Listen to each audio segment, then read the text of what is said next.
हरिः ओं श्रीगुरुभ्यो नमः महापेरियवा शरणम् सुन्दरकाण्डं प्रथमः सर्गः समुद्रलङ्घनम् वर्सेस् 31 to 40 इति विद्याधरा श्रुत्वा वचस्तेषां महात्मनां तमप्रमेयं ददृशुः पर्वते वानरर्षभम्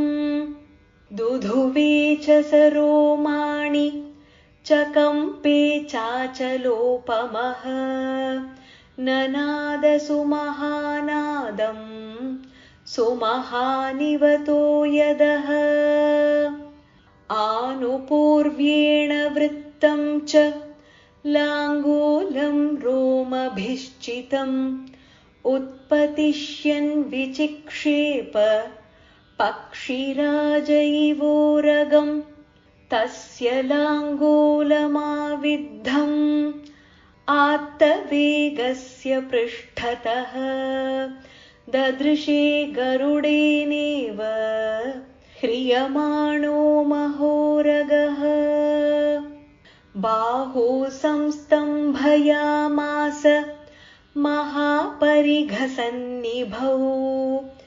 ससाद च कपिः कट्यां चरणौ सञ्चुकोच च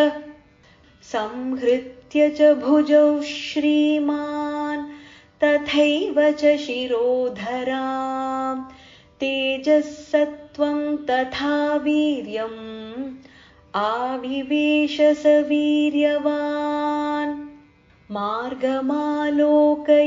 दूरात् ऊर्ध्वं प्रणिहिते क्षणः रुरोध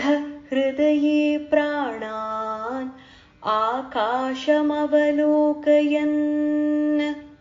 पद्भ्यां दृढमवस्थानम् कृत्वा स कपिकुञ्जरः निकुञ्च्य कर्णौ हनुमान् उत्पतिष्यन् महाबलः वानरान् वानरश्रेष्ठ इदं वचनमब्रवीत् यथा राघवनिर्मुक्तः शरश्वसनविक्रमः